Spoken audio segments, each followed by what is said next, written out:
Hello everyone, I'm Cassandra. And I'm Mom. And this is Millennial Mom. And today we are back to recap Married at First Sight, Season 11, Episode 9.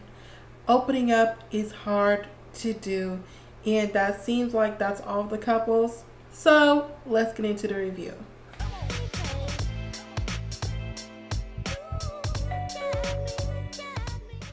So now we're going to start off with some quick scenes we see with all the couples.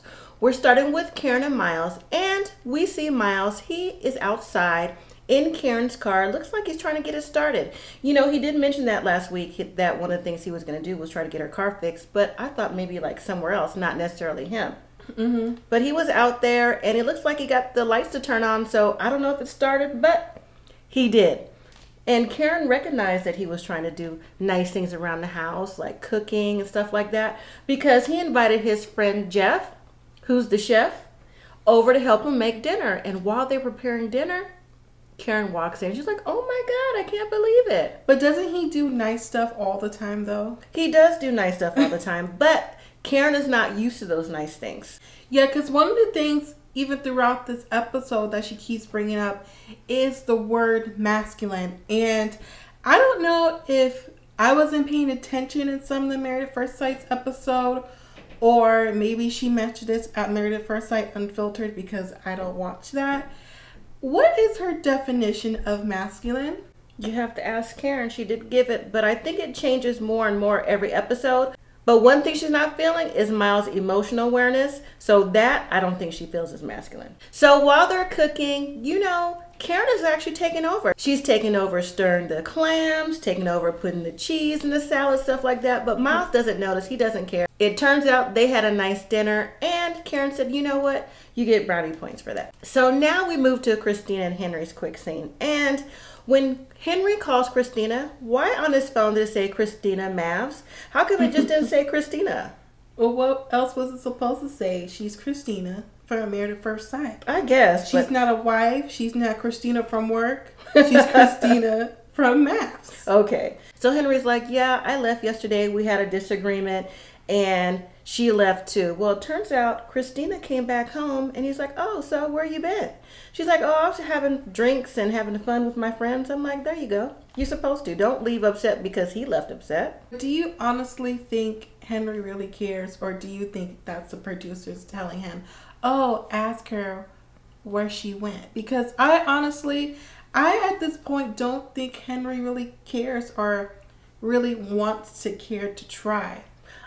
In that moment, I think he generally cared about where she was. If you didn't hear from her, that makes you care a little bit. You cared about her whereabouts, right? But Christina said she's been struggling with something, and she's really been afraid to let him know. And that is she has ADD, and she's been off her meds, so that could be the reason why she's been impatient lately. And maybe that's why she doesn't really go so hard in Henry, because maybe she can see something inside of him that she can see in herself too. So now, are you still going to be as hard on her? I don't know. We'll have to see when she gets her medicine, because again, I think she has a lot of baggage as well from her previous relationship too. Next, we see Amani and Woody. Now, they're in the nail shop getting pedicures. I was like, okay, Woody, getting a pedicure. But that doesn't surprise me. It didn't surprise me either, because he just seems like the type to just get pedicures, manicures, eyebrow waxing, or threading, and some people do manscaping. I see him getting the whole package while Amani's only doing one or two things. Amani took that into account, and she's like, well, that's good, because that's something I like to do, like get my nails done, my feet done. He's like, me too, sweets, you know, you deserve all that. You did all that for the party. I was like, okay, Woody, still calling her sweets. You know, I will have to say I'm kind of tired of him and his pet names. I know sometimes it could be cute to some people, but I just feel like he really every single week just lays it on so thick all the time. Maybe so, but at least Sweets has been consistent. But one of the things that Amani said was, you know what, I have these braids in for a long time. I'm thinking about taking it out. And based on the conversation we had with Pastor Cal, I just thought I'd let you know. He's like, okay, cool. So what are you thinking about doing? She's like, you know, maybe shaving my head bald. His face was like, like, didn't we just talk about this? Yeah, that's extreme. She's like, no, I'm not going to do that. I just want to let you know. What kind of hair do you like? He's like, I like it long because I like something to hold on to. Now, Woody, you already know where he was going with that. But I still feel like if she wants to change her hair up, she doesn't have to consult him in changing her hair up, because why do I have to consult with you every 2 weeks or whatever about the next hairstyle I want to get? I mean, do you really think he's going to consult every time he decides that he wants to go to the barber shop and change up his hairstyle with her? I would hope so, but at the same time, you know, I have noticed Woody's hair, and it is looking like he needs to get it either rebraided or cut again for something from the honeymoon, because it's just up in that little ball or bun he's got up there. It's not a ball, it's a man bun. Next, we have Amelia and Bennett, but we see Amelia walking to the store with her phone saying, yeah, you know, Bennett turned out to be under the weather and he's under covers, and I heard this voice whispering like, ginger tea, ginger tea. So I thought it would be nice to get up and get some ginger tea. I was like, well, that was nice of you, Amelia. No, that's something that he wanted her to do, was get her ginger tea. You're just so eclectic, eccentric, and just a whole ball of something else every time they come on the screen. Now, the next day, apparently Bennett is feeling better, because now he's in a confessional talking about, you know, over the last few days I wasn't feeling good, but when I did, we started to get more and more intimate, and you know what? We learned out that they had sex. What? Yes! I missed that part. I cannot believe. Well, actually, I can't believe, because Bennett was trying to seem like he was on the low, but we all knew Bennett was with it from the wedding. Amelia, on the other hand, I think Amelia's a party girl, because we saw her at the bachelorette party too. So, I mean, it was bound to happen at some point. Okay, so it's a real quick scene with Livia and Brett. They're laying in bed. They're like, oh, we're just so tired. We were waking up by our cats because they've been running around since 3 in the morning. They were running hard. I'm like, okay.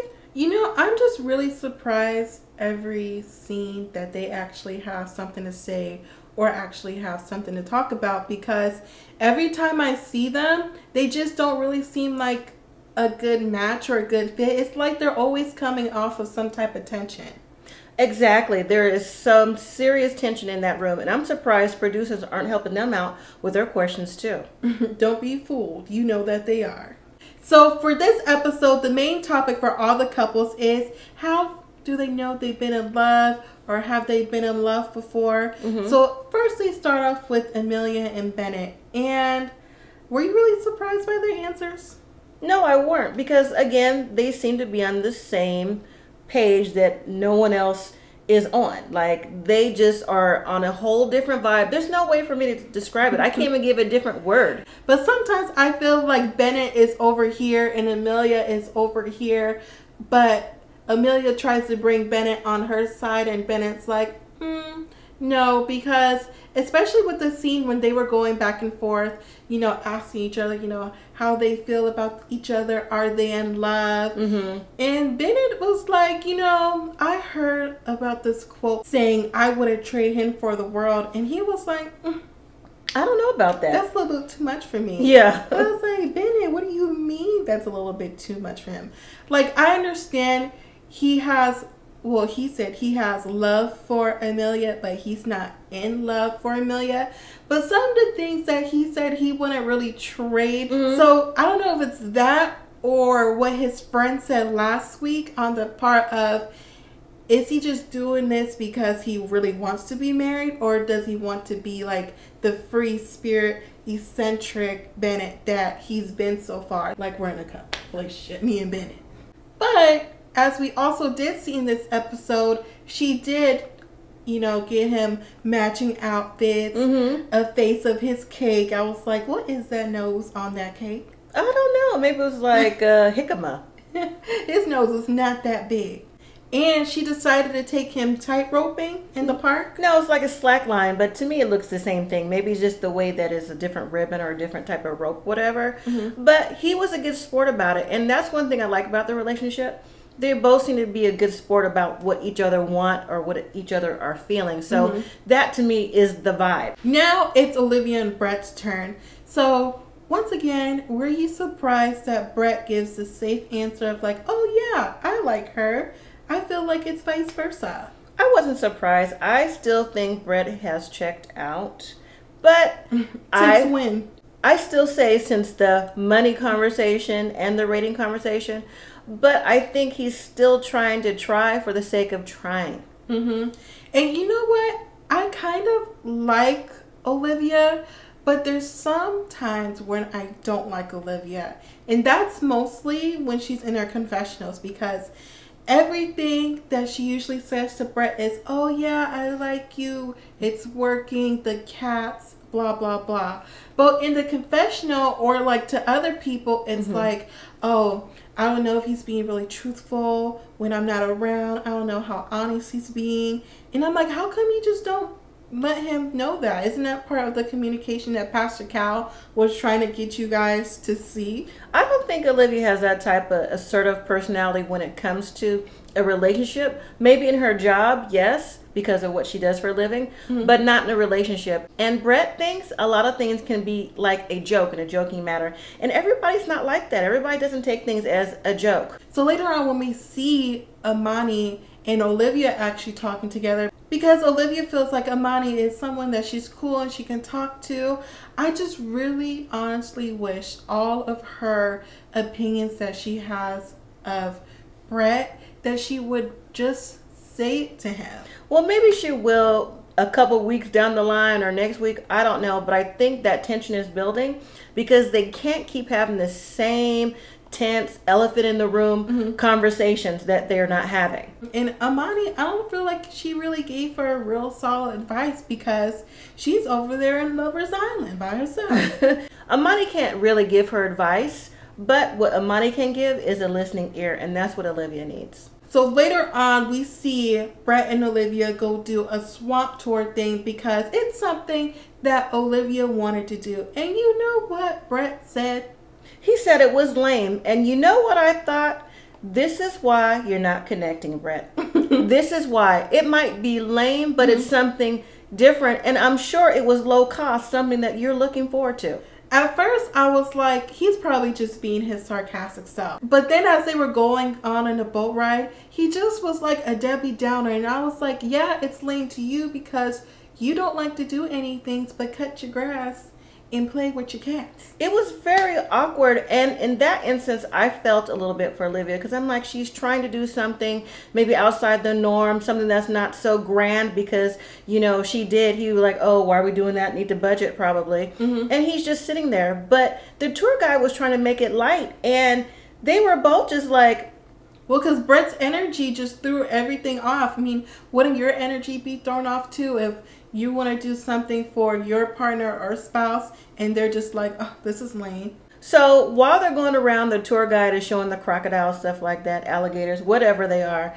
And then he stops the tour and shows he has a baby alligator in his bag. In his bag? Yes, a baby alligator in his bag. Isn't that abuse and neglect to wild animals on national TV? Well, just because he came out of a bag doesn't mean he wasn't underneath the boat in some type of kennel. I don't know. But he also had a bullfrog that was in like a little fish cage. And when he showed those things around, that's when Brett sparked. He was like, oh, okay, cool. And then at the end of the tour, they're like, oh, that was nice. I'm like, no, because it was too late. If it wasn't nice before, why is it nice now? So I thought Christina and Henry's scene was the most interesting thus far. Interesting and authentic without help, it seemed, because I don't know about authentic, just interesting.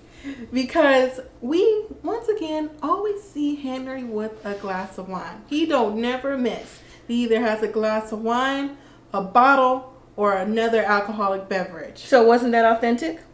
For him, for that moment.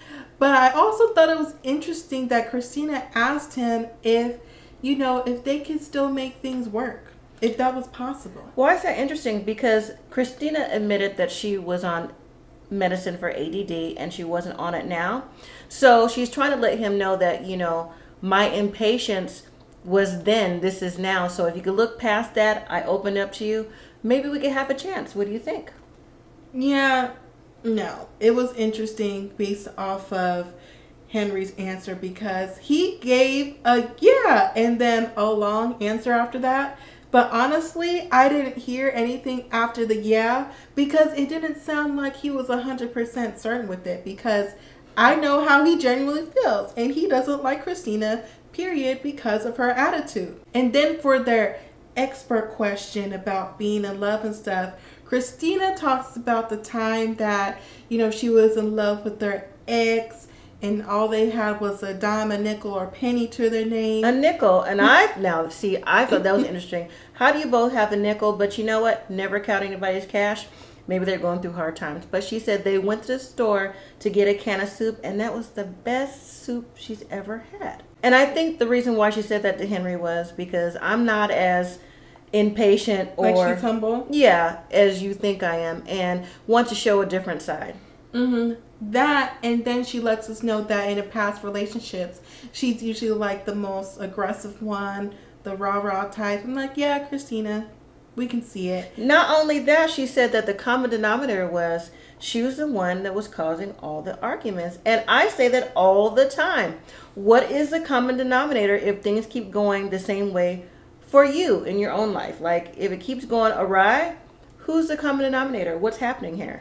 Well, she did say that, and she did admit it, and she also said that she's trying to work at it, and she feels like Henry's going to make her a better person. And I think that Henry can make her a little bit more calm. I will say I'm going to give Christina an A for effort.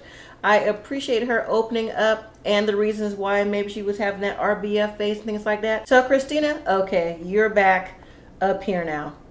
Just right here? Yeah, like up here.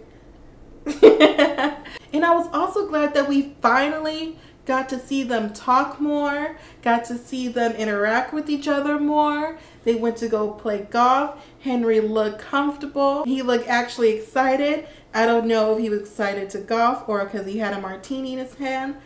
I don't know. He was happy to golf because that's something he said he did with his dad or with his buddies or somebody. So he was in his comfort zone, and Christina realized that, you know, when Henry does things that he's comfortable with, he opens up more. So that was her way of getting him to be authentic. I keep saying that. Why don't you see it? Because I just don't see it. I don't see him as being his authentic true self because he doesn't like Christina. Then later on, we also see them go salsa dancing, and it's something that Henry knows that Christina likes to do because she likes to dance, and he's like, you know what? I like to dance too. This could work out. I was like, thank you, Henry. I appreciate you this episode for making it seem like you're trying. Not 100% authentic, like you're trying to get me to see, but I will give him credit, and he seems like he's trying. So for Woody and Amani's love question, Woody lets Amani know that he's been in love 2 times before. And I was like, only 2 times for Woody? I would have thought it would have been more like his buddy Miles. No. No? I can't see Woody being in love more than twice. Really once, to be honest. And definitely not the 6th time Miles is, because Woody don't even have that type of personality. He seemed like he's out there to party and do whatever and be like, next. And Amani says that she's been in love before, but she's kind of scared to fall back in love again because Woody's like, you know, how I know I'm in love is because I do all this lovey-dovey stuff. I do the rose petals. I do the hot tub. I do the showers. He does it all. And Amani was like, oh, that's interesting because that just sounds like everything you just did with me. I was like, Woody, now see, Amani's probably looking at this like, what are you doing differently to me that you've done in the past?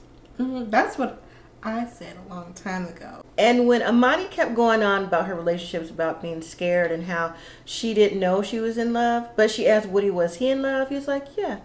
You know, I could kind of say I love my wife or I'm in love with my wife. She's like, which one is it? In love or love? He goes, yeah, I love my wife. And she's like, well, you know, I guess, well, I like you. And that took him by surprise, I think. I think it took him more so by surprise because not more so the fact of she's still waiting out to see if she's in love with him or loves him. More so on the fact that she's still caught up on what happened to her in the past. And Woody, and I would have to agree with Woody on this part, Like, you can't move on into your future, especially being married at first sight, which we say all the time, and you're still stuck on what happened to you in the past, and you're scared to fall in love. Well, that's true with any relationship. You have to come in with a clean slate, or you're going to bring that unresolved baggage from the other person who did you wrong. That's not this person. Later in the evening, we see Amani. She has groceries. She decided she's going to cook for Woody today because Woody mentioned to her how he was falling in love with her, things like that. And just because she's not in love, she wanted to show Woody her appreciation. So this is her trying to make up for not being in love? Yes, her appreciation. And while she's cooking, getting things together, here comes Woody through the door. He is so surprised, like, oh, I can't believe you did this. What'd you do this for? She's like, well, I just want to show you how much I appreciate you. And you know what? I think Woody took that to heart a little bit better. He's like, okay, maybe she didn't say I love you, but she's showing me that she can love me and move towards that. And I think the best way to end off their scene was when they were eating and they were like, oh, so how are we going to end this off? I thought they were going to say shower. But Amani was like, oh, we can cuddle. He noticed that she had like a hole in her sock or leg, whatever. He was like, okay, you gonna take that off? She was like, boy, you probably would be turned on if I had a burqa. He was like, I would dip you in mayonnaise and barbecue sauce and ketchup and slop you all up. I was like, huh? What? I was like, what is he talking about? But he thought she was talking about a burger. That just sounds like something Woody would say. He's just so off the wall and silly and a smooth talker and all that stuff. He was trying to be slick, not even know what he was talking about. Just talking just to talk. Finally, we have Karen and Miles. And Miles has an epiphany. He says, I have been in the honeymoon stage for quite some time. But now, being back at home, I'm starting to settle into married life. And it's starting to feel good. Miles is still enthusiastic. I don't even think they even made it to the honeymoon phase, if you ask me. They went from married to just stranger acquaintances still. Now they made it their question, how do you know when you fall in love? And Karen admits that she's been in love before. Miles, we know he's been in love 6 times already, so that's how that goes. But Karen says she's felt vulnerable when she's been in love, how she felt confident in herself, how, the masculine thing keeps coming up, stuff like that. And she said that for her to open up to Miles, just the normal conversation that we normally see them having, she has to feel comfortable. And so Miles was like, well, why don't you tell me about it? And she said, well, we have to have deeper conversations. And Miles is like what? And Karen says, well, let's start off with your childhood. I'm like, well, that's deep to go back to your childhood. And Miles explains how he had a good childhood, they moved a lot for his dad's job, and how his parents divorced when he was young, and how he felt like he had to be the mediator between, or the peacekeeper between his mom and his dad. And he said that one thing that made him feel good was when he graduated from college, his dad said to Miles, you know what? You done good. You don't have to keep doing that no more, because Miles said he felt the pressure of wanting to keep everything together. And when he was saying that, Karen was like, yeah, I can see that in you. She explained to Miles, like, you don't always have to be Superman in a relationship. You have to let people do things to what they're going to do. If it works, it does. If it doesn't, it just don't. Yeah, even when she brought up the point, where she's like, sometimes it feels like it's too good to be true. And that's the vibe that I felt from the beginning, and the reason why I didn't really, care for Miles. Even though I think he's a good dude or whatever, still feel the same way. It's just something else, and it's not the depression thing. It is not because he's emotional. It just seems like something else is just another layer within there. And I think that's what Karen is looking forward to. But at the same time, Karen still has her wall up and doesn't even want to bring it down just a little bit, even when she's married to him. So they decided for their task to go grocery shopping. And one of the things that happened while they're grocery shopping was the conversation that Miles had with Karen. And while he was talking, that was the first time that I thought, seems like a little bit of immaturity coming through. He came across a little bit like, how come you don't do this? How come you don't do that? Oh, you're being unemotional. You're being this, you're being that. Does Karen have layers? I'm like, where's this coming from? This is not the time or place to have this conversation. You're grocery shopping, trying to bond. It's similar to another couple.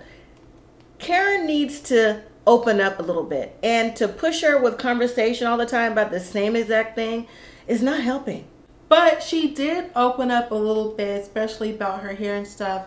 And she's letting him know, you know, sometimes it's kind of hard for me to just be emotional with somebody because I'm used to someone, once again, being masculine. And you know what? It's the same conversation round and round and round. It is. I just don't know if her opening up will be opening up in enough time by the time the end of this process wraps up, because there's always something to bring them back to square one. Because when they get home from grocery shopping, Miles becomes a little bit more assertive in the things that he's asking. Like, when are we going to be intimate? When are we going to do this? When are we going to do that? She's like, what? Like, excuse me? Like, we haven't gotten there yet. And he was like, well, when are we going to get there? I thought we have already made it there. She's like, well, when the conversation happens, it's going to happen. You know, it's not like something we're just going to mark on the calendar. And I don't know what he was trying to do. Either be like, haha, funny to lighten up the mood, or haha, funny, but I'm being serious. I really want, you know, sex with my wife to happen, so let me mark it on the calendar. Whether he was trying to be funny or he was being serious, it wasn't the right time. It wasn't the right space, because as much as I think Karen should open up more, you don't push something like that on someone, especially someone who you can visibly see is not ready. Is not ready. So when later on in next week's episode, when she said she felt unsafe by that comment and she felt how he was being immature, I was like, that was definitely being immature. And it doesn't even have to be Karen. If you're not ready in general and someone's pushing it on you, you're gonna feel unsafe too. So I didn't like that part. It wasn't funny to me. It wasn't cute, and it was a lack of maturity on his end. All right, everyone. So that was the end of this week's episode, and it was okay. I'm just really happy that either Henry decided to open up a little bit because someone told him how he was looking, or maybe the producers gave him something. I don't know, but it kind of seemed like they were also grasping for straws this episode. What do you think, Mom? I don't know. This episode seemed like it's leading up to something, and we'll have to see what that is. I can't quite put my finger on it, though. Let us know what you guys think in the comments down below about this week's episode and what you think is going to happen in next week. Once again, thank you all so much for watching. Stay tuned for our live video coming soon, and another Cooking with Mom also coming soon. So make sure you give this video a thumbs up. You become a wonderful subscriber to our channel, and you share this video to other people who watch Married at First Sight. Thank you all for watching, and as always, live simply, be grateful.